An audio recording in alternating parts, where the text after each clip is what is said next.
യേശുവിൻ്റെ ഹൃദയത്തെ അടുത്തറിഞ്ഞവളും ആ ഹൃദയവുമായി സ്വന്തം ഹൃദയം കൈമാറി യേശുവിൻ്റെ ഹൃദയത്തിന് വലിയ ആശ്വാസം പകർന്ന മറ്റൊരു ബലിയാത്മാവായിരുന്നു വിശുദ്ധ വെറോനിക്ക ജൂലിയാനി.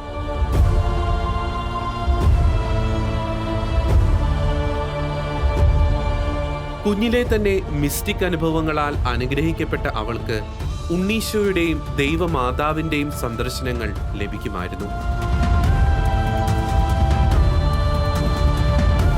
യേശുവിൻ്റെ തിരുമുറിവുകളുടെയും പീഡാസഹനങ്ങളുടെയും ദർശനങ്ങൾ ലഭിച്ചതോടെ കുഞ്ഞു വെറോനിക്ക തൻ്റെ എല്ലാ വേദനകളും കൊച്ചു സങ്കടങ്ങളും ഈശോയുടെ സഹനങ്ങളോട് ചേർത്ത് സമർപ്പിച്ചു.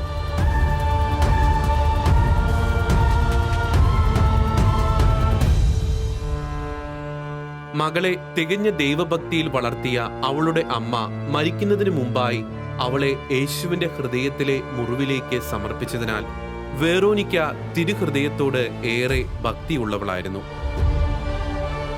ക്രിസ്തുവിന്റെ മണവാട്ടിയായി സ്വയം സമർപ്പിക്കുകയും അവിടുത്തെ ഹൃദയത്തിന്റെ വേദന പങ്കിടുന്നതിൽ സന്തോഷം കണ്ടെത്തുകയും ചെയ്ത അവൾ അവിടുത്തെ തിരുഹൃദയത്തിന് മുറിവുകൾ ഏൽപ്പിച്ചുകൊണ്ടിരിക്കുന്ന മനുഷ്യരുടെ പാപങ്ങൾക്ക് പരിഹാരമായി ജീവിതം ബലിയായി സമർപ്പിച്ചു.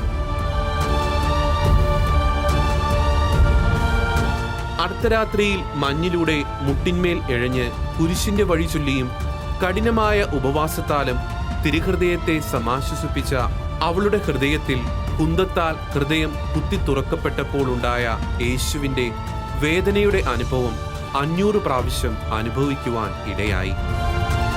5 പ്രാവശ്യം അവിടുത്തെ ഹൃദയത്തിലെ മുറിവിൽ നിന്ന് പുറപ്പെട്ട ജീവന്റെ ഉറവയിൽ നിന്ന് അവൾ പാനം ചെയ്തു. 15 പ്രാവശ്യം അവളുടെ ഹൃദയം യേശുവിൻ്റെ ഹൃദയ രക്തത്താൽ കഴുകപ്പെട്ടു.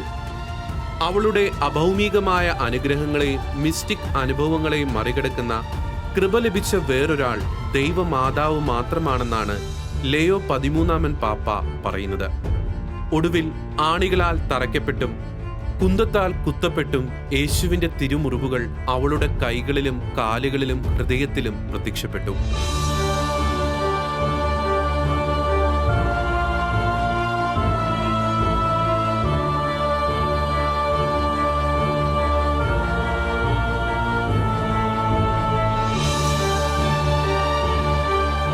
അവളുടെ മിസ്റ്റിക് അനുഭവങ്ങളെ പ്രതി അവളെ മുറിയിൽ പൂട്ടിയിട്ടെങ്കിലും പിന്നീട് അവ ദൈവികമാണെന്ന് തെളിയിക്കപ്പെട്ടു.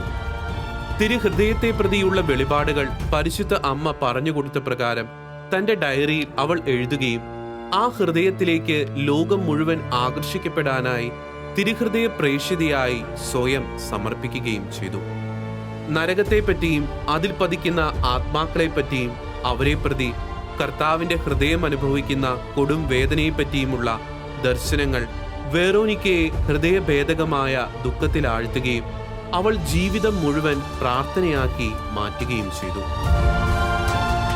ഹൃദയങ്ങളുടെ അക്ഷരാർത്ഥത്തിലുള്ള കൈമാറ്റം വെറോനിക്കയും അവളുടെ നാഥനായ യേശുവും തമ്മിൽ ഇടയ്ക്ക് സംഭവിച്ചിരുന്നു. ഇപ്രകാരം യേശുവിന്റെ ഹൃദയം അവളുടെ ഉള്ളിൽ പ്രവേശിച്ചപ്പോൾ അവളുടെ ഹൃദയമിടിപ്പിന്റെ ശബ്ദം കേട്ട് ഭയന്ന സഹോദരിമാർ അവളുടെ ശരീര താപനില തണുപ്പിക്കുവാനായി വെള്ളത്തിൽ മുക്കിയതായും ആ വെള്ളം തിളച്ചതായും ചരിത്രം പറയുന്നു. മനുഷ്യരോടുള്ള സ്നേഹത്തെ പ്രതി കത്തിച്ചൊലിക്കുന്ന യേശുവിന്റെ തിരുഹൃദയത്തിന്റെ ആ പ്രേക്ഷിത മരണത്തോളം ആ ഹൃദയത്തിന് ആശ്വാസം പകരുന്ന ജലധാരയായി തന്റെ ജീവിതം രൂപാന്തരപ്പെടുത്തി. മരിക്കുന്നതിന് തൊട്ടു മുമ്പ് അവൾ പറഞ്ഞു, സ്നേഹം തന്നെ തന്നെ വെളിപ്പെടുത്തിയിരിക്കുന്നു. അതാണ് എൻ്റെ സഹനത്തിൻ്റെയും ആനന്ദത്തിൻ്റെയും കാരണം. എല്ലാവരോടും ഇത് പറയുക. മരണശേഷം ഏറെ മിസ്റ്റിക് അനുഭവങ്ങളിലൂടെ കടന്നുപോയ അവളുടെ ഹൃദയം പരിശോധിച്ചപ്പോൾ വളരെ അത്ഭുതകരമായ ഒരു പ്രതിഭാസം കണ്ടെത്തുകയുണ്ടായി. ക്രിസ്തുവിൻ്റെ ഹൃദയത്തെ മുറിവേൽപ്പിച്ചുകൊണ്ടിരിക്കുന്നതും തൻ്റെ ഹൃദയത്തിൽ മുറിവേൽപ്പിച്ചതുമായ ആയുധങ്ങളുടെ ചിത്രം അവൾ വരച്ച രേഖകളിൽ ഉള്ളതുപോലെ തന്നെ അവളുടെ ഹൃദയം പരിശോധിച്ചപ്പോൾ അതിൽ പതിഞ്ഞിട്ടുള്ളതായി വിദഗ്ധ സംഘം വിശദീകരണമില്ലാത്ത പ്രതിഭാസമായി വിവരിച്ചു.